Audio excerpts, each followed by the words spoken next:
It was the summer of 1945. Ralph Ellison and his future bride, Fanny, were looking to leave the claustrophobic heat of Harlem for Vermont. Now, as he came ashore the year before in Boston after serving as a cook in the U.S. Merchant Marine during World War II, he made a pledge to Fanny that he loved her enough to do something very wonderful or very foolish. His words, "I love you enough to spend my life with you." Then, in August 1945, he learned that he had been awarded the Rosenwald Fund, which would provide him with $1,800 for a full year of creative endeavors. So, after serving during the deadliest war in world history, by the time August 1945 rolled around, the world appeared to be new again. He felt new again. The time had come for a rebirth of the American culture, and Ralph Ellison was ready to be a part of it. Welcome to House of Words, a podcast about writers, identity, and progress. I'm your host, Jason Nemore Hardin, inviting you to join us as we explore Ralph Ellison and his debut novel, Invisible Man.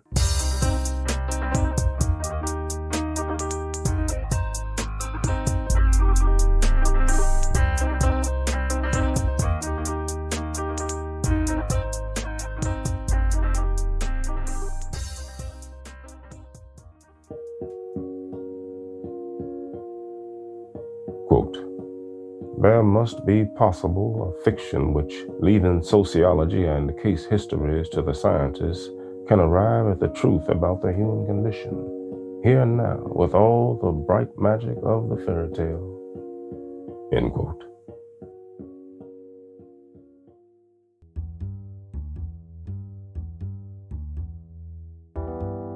In an undated notebook of his, there is a long entry in Ralph Ellison's handwriting entitled The Invisible Man. Now, despite slight variations, it begins quite close to how the novel would later begin. It reads, "I am an invisible man. No, I don't mean a spook nor one of these Hollywood movie ectoplasms. I am a man of substance, of mass, of bulk, and liquids. I'm invisible simply because people refuse to see me. I'm not complaining. It's sometimes an advantage to be unseen." Now, the notes also stress how much Herman Melville's Moby Dick was on Ellison's mind then. Early drafts show a protagonist who's quite different, at times more brutish, less potent, and more mocking toward women. One scene has the protagonist hearing a slave on an auction block beg in a voice like his sister's, pleading with the buyer not to disrobe her. Our preacher intones, "Brothers and sisters, my text this morning is the blackness of blackness." Now, this latter detail appears to be almost directly lifted from the part in Moby Dick when Ishmael finds a black church in search of a place to spend his last night ashore. Now, in Moby Dick, which you can hear more about on episode 86, Ishmael says, "One often hears of writers that rise and swell with their subject, though it may seem but an ordinary one. Such and so magnifying is the virtue of a large and liberal theme. We expand to its bulk. To produce a mighty book, you must choose a mighty theme." Now, Ellison's efforts wouldn't come easy or fast, but he would find his mighty theme, and from it, he would cultivate a mighty book. Now, back to 1945. Fearing a wave of people spilling back to New York City following Labor Day, Ralph and Fanny cut their stay short in Vermont and returned to the city where bad news was unfortunately waiting for them. Arriving at their apartment, they were informed by their landlord that he wanted them out at once.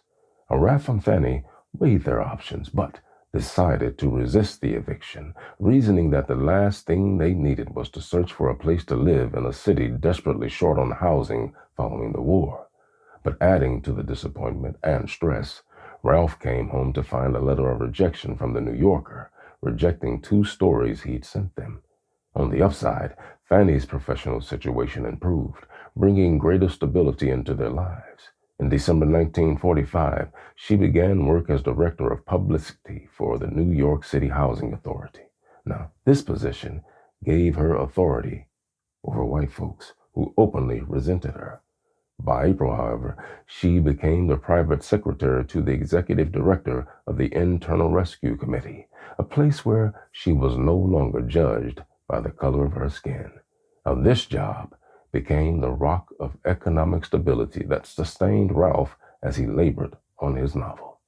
Unfortunately, the Ellisons were not able to evade eviction for long, and so by early December 1946, they moved into a smaller two-room apartment on St. Nicholas Avenue in Harlem.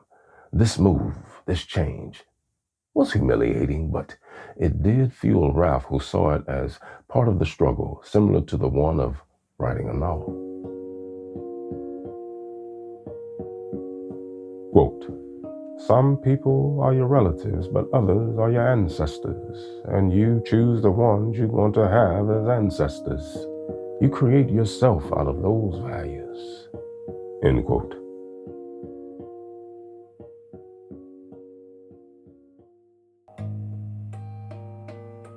Concerning the form of Invisible Man, there are two decisive elements. The first one was Ellison's decision to apply the first-person narrative to his story. The second was to suffuse the narrative in surrealism. Although the first-person narrative comes with its limitations, American readers had come to accept and appreciate it. From Moby Dick, Adventures of Huckleberry Finn, The Great Gatsby, and The Sun Also Rises, first-person narrative was also rooted firmly in the poetry of one of the most original American poets, Walt Whitman. Now, as mentioned earlier, however, if there was any one work that inspired Ellison, it must have been Moby Dick. So much so that even the beginnings echo one another.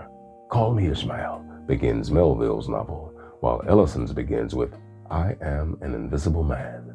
Now, the introduction to the protagonist is clear and formative by way of a sentence. Now, surrealism was no stranger to Ellison, as he experimented with the style in his story King of the Bingo Game earlier in his career. And with Invisible Man, he explored the style further, mainly in the prologue, although there was a measure of surrealism that expanded throughout the novel. The question of where Ellison found the confidence to dive so heavily into the realm of surrealism in 1945 is speculated to have come from two main sources. One was Ellison's attraction to the surrealism that European writers were exploring, such as Franz Kafka, for instance. Ellison once wrote that his wife was reading Kafka, which most likely led to conversations, which in turn might have contributed to his boldness to venture as far as he did into the consciousness of his increasingly neurotic and unhinged narration. Another vital source seems to have come from his love for jazz and blues, in particular the bebop jazz that had exploded into the New York jazz scene during the war. Bebop was unhinged, experimental, and surreal, one might say, just as the novels of Kafka. The blues was also central in the development of the style Ellison was working with its unflinching approach to the tragic ends of life. The blues naturally connected with Ellison, so much so that Louis Armstrong is mentioned by the narrator in Invisible Man, saying, "Perhaps I like Louis Armstrong because he's made poetry out of being invisible. I think it must be because he's unaware that he is invisible." He wrote his friend and literary critic Stanley Hyman at the time of writing the story, telling him that the novel was going very well, though God only knows what the hell it's all about. Of one thing I'm sure, any close symbolic analysis of it will reveal how completely crazy I am. Anyway, it's fun. Quote, "Good fiction is made of that which is real, and reality is difficult to come by." End quote.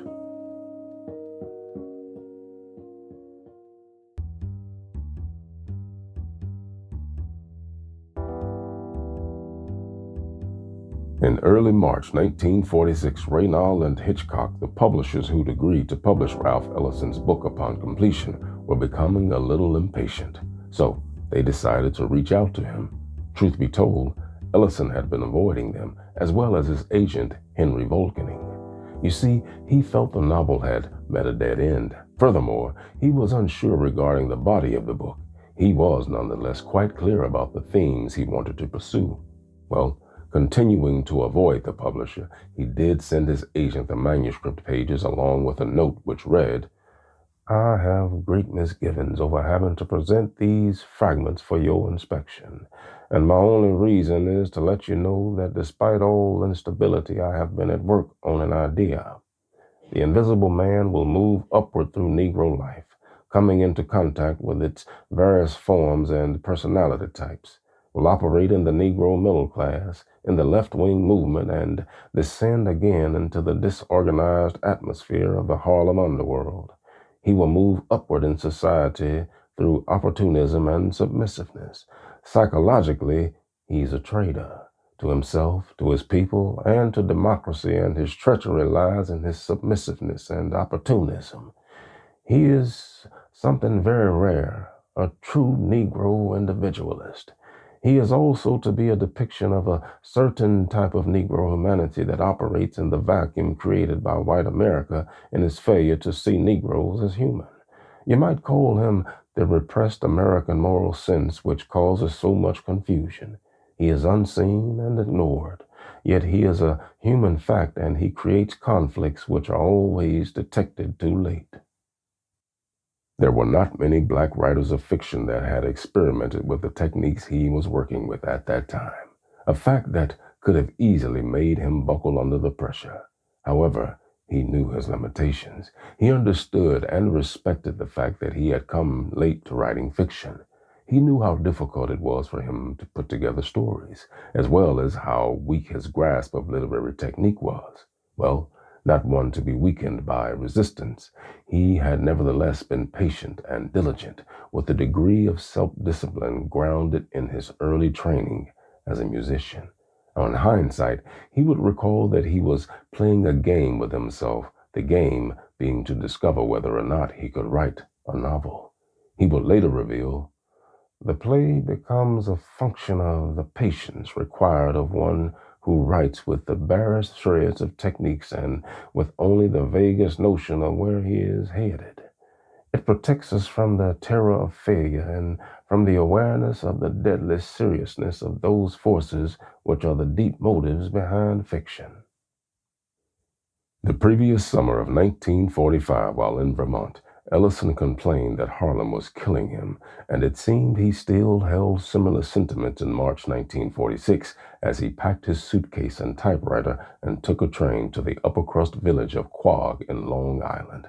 He rented a shack for $11 a week. It was there he settled down to work for as long as he could afford. In Quogue, his only distractions were the lure of the sunny shore, the rolling blue ocean, and the moon and stars. Fanny would visit on weekends. He avoided trips into the city with the exception of very special events. His escape from the city was not all smooth sailing, however, as his dedication to working on the novel was both tested and reinforced when having to deal with middle-class African Americans who showed no interest in art, much less his writing. Then, one weekend, while at the vacation home of a black psychiatrist, he decided that life for them consisted of money, the table, the stool, and for those still young enough, the bed. And though this way of thinking brought forth a conflict within him, he nevertheless persevered and kept writing. The end of June 1946 brought with it the good news that the Rosenwald Fund would award another $500 to be spread over 5 months. Finding the option of returning to the noisy, obnoxious, and barely tolerable during the summer reality of Harlem unpleasant, he decided to upgrade his stay in Quogue from the shack to a cottage. This, of course, would cut deep into his funds, but for him, it was imperative.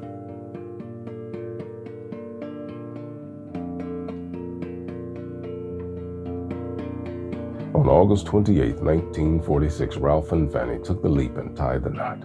The ceremony was quiet and intimate. Wasting no time, however, the work on the story continued. Orchestrating the developing lines of plot and subplot was more difficult than he'd imagined, so he needed time to think and revise, a little too much time for his would-be publisher.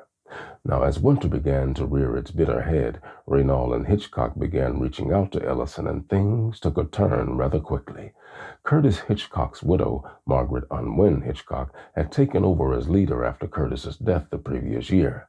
The transition was not going so well, however. Then, in March 1947, Ellison's editor, Frank Taylor, went to Random House along with another gifted editor, Albert Erskine, who believed as strongly as Taylor did in Ellison and his novel.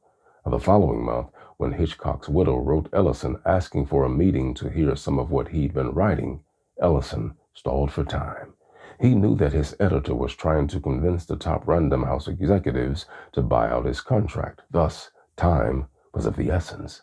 Ellison had reasons to move to Random House, not least of all the fact that a new contract would give him more time to finish and perhaps an additional advance given that the Rosenwald $500 extension was exhausted, which of course meant a return to the city. At this point, he was almost entirely dependent on Fanny for money. In order to convince Random House to buy the contract, he had to produce a clear outline of the novel from start to finish.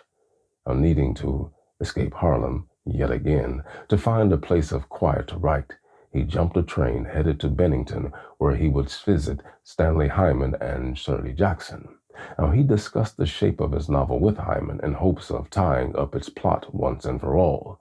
With Hyman's help, he hammered out a coherent statement about the novel he was now calling The Invisible Man. The new outline was a success, leading Random House to move to acquire The Invisible Man. Later that year, after Random House repaid his advance of $1,500, the old contract was declared null and void. At first, Random House offered $500 to provide the 3 additional chapters that would close the novel according to the new outline. Ellison's agent, however, negotiated that up to $2,000. He received a substantial part of this sum when he signed the agreement on July 17, 1947. The rest would be paid on November 30th, when everyone assumed the manuscript would be ready to go to press. The end seemed so clearly in sight that editor Frank Taylor, without going through Ellison's agent, offered the first chapter to the English magazine Horizon as a special piece on art in America. Horizon's editor, Cyril Connolly, accepted the chapter without hesitation. Well, little did any of them know that though the finish line was visible, there was still a long way to go.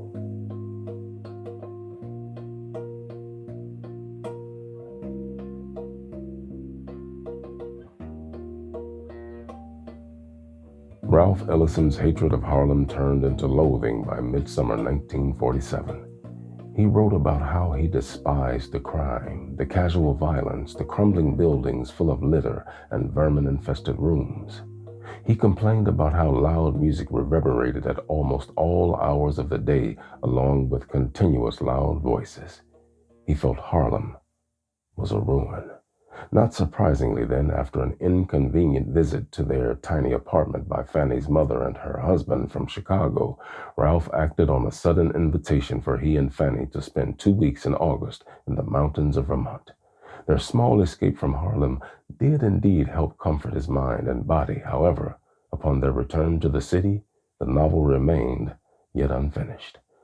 Back in their small apartment, back in the noise, back in the ill-smelling alleyways, he dreaded the November 30th meeting that was moving towards him like a high-speed train. And with Fanny encouraging him, he returned alone to Vermont following Labor Day to make one final big effort to complete the book. There would be a sacrifice involved, however. Fanny would not be able to visit on weekends as she had when he was in Quogue. Most likely, this would be their longest time apart since their meeting in June 1944. Alone at last, he savored the moment. This was his time to shine. The pressure was on. Though he felt lonely without Fanny, he did the best he could to enjoy the process. On warm days, he would sit outside with the dogs and read. When time came to get back to writing, well, that proved to be difficult.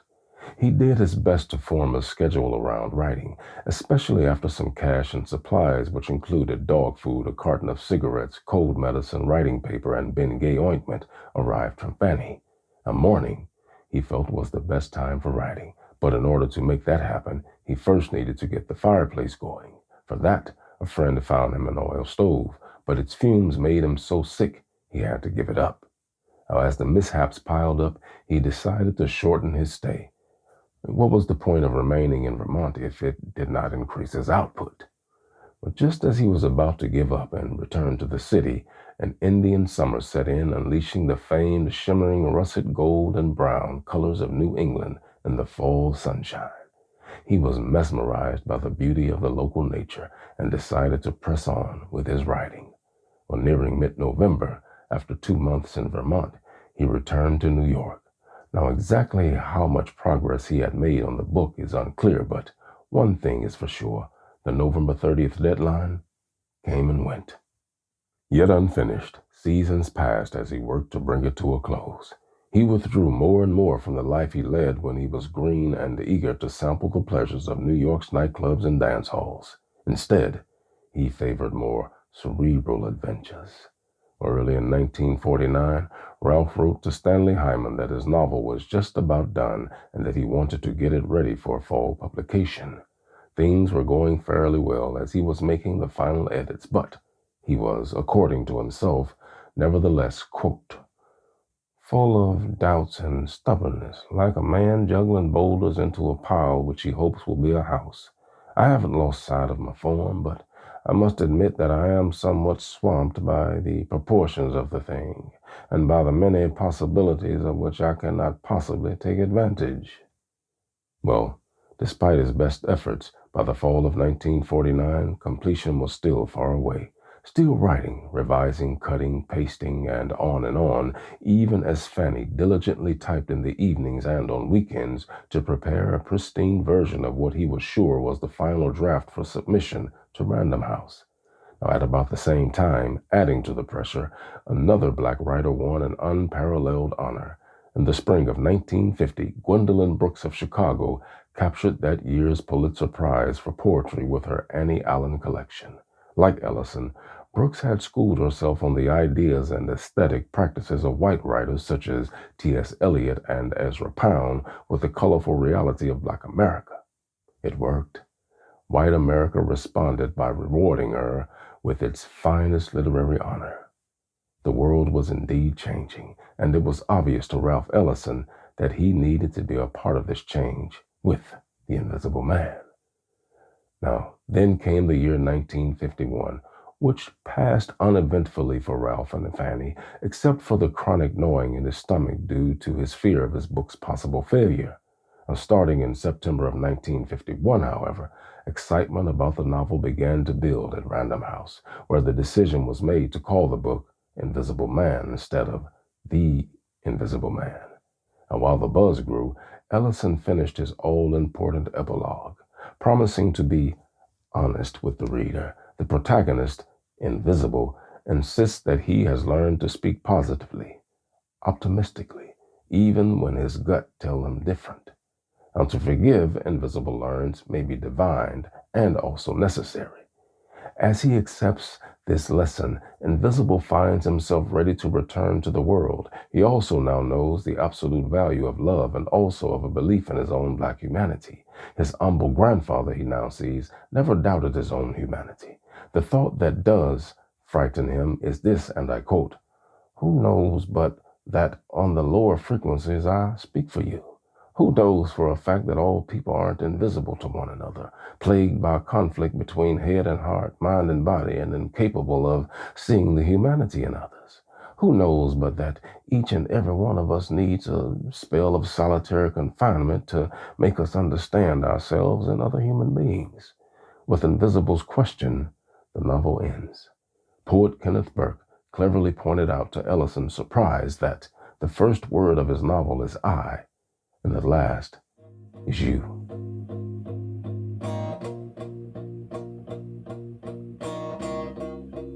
The novel hit stands on April 14, 1952, and by April 30th, Random House had sold just over 6,000 copies.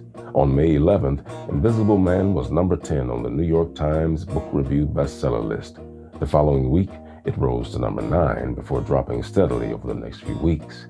On June 22nd, it rallied to number 8, but soon fell off the charts for good.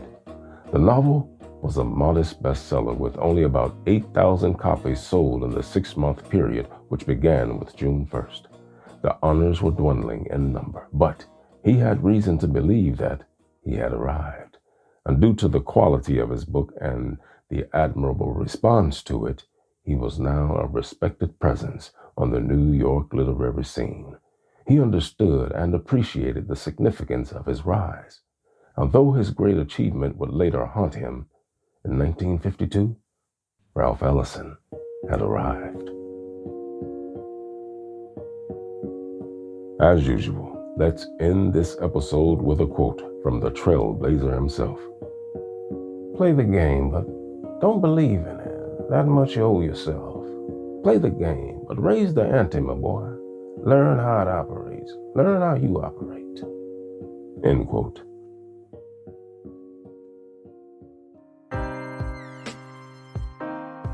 Thank you for listening.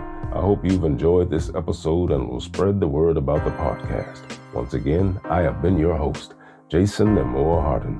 We here at House of Words ask that you please consider helping to make this show easier to produce and more frequent by contributing on our Patreon page at patreon.com/houseofwords or paypal.me/houseofwordspodcast. Alternatively, you can like, share, and subscribe to our YouTube page and encourage others who may find what we offer interesting to do the same at House of Words Podcast. Every little bit helps, more than you might think. Until next time, keep turning those pages.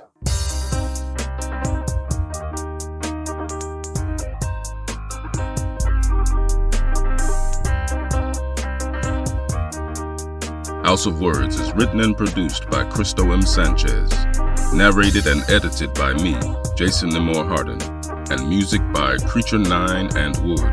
All rights and ownership belong to Cristo M. Sanchez and Jason Nemore Harden.